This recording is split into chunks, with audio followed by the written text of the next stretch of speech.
For me, it was just so sad. I wasn't going to see him again and we weren't going to hang out. December 8th, 1980 is a day we'll never forget.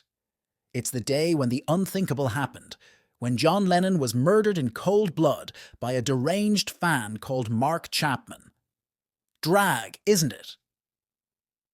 That was Paul McCartney's initial response when asked by a reporter what he thought about the murder of his longtime songwriting partner and childhood friend John Lennon.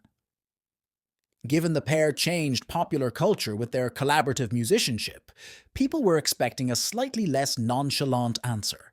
In fact, fans of the Beatles immediately criticized McCartney for being fairly callous after finding out his former cohort had been murdered. But Paul was understandably bereft, and at that point couldn't wrap his head around what happened.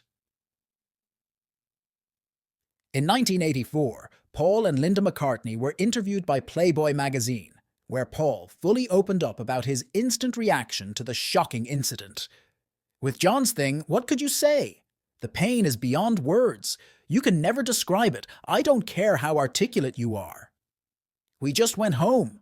We just looked at all the news on the telly and we sat there with all the kids just crying all evening. Asked to clarify his drag response, Paul said, "I had just finished a whole day in shock, and I said, it's a drag. I meant drag in the heaviest sense of the word, you know. It's a drag." But, you know, when you look at that in print, it says, yes, it's a drag. Matter of fact. Talking on radio station Sirius XM in 2022, Paul reflected on the days after John's death, admitting the intense grief he felt, saying, "I couldn't really talk about it." When John died, it was so difficult, McCartney told host Tom Frangione. It was difficult for everyone in the world because he was such a loved character and such a crazy guy. He was so special. I remember getting home from the studio on the day that we'd heard the news he died and turning the TV on and seeing people say, well, John Lennon was this and what he was this.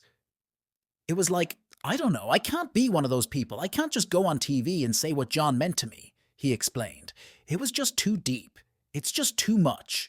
I couldn't put it into words. Explaining how he wrote the 1982 hit Here Today as a tribute to his relationship with Lennon, Paul revealed that once the emotions had sort of settled a little bit, he found a makeshift studio and just sat on the wooden floor in a corner with my guitar and just started to play the opening chords.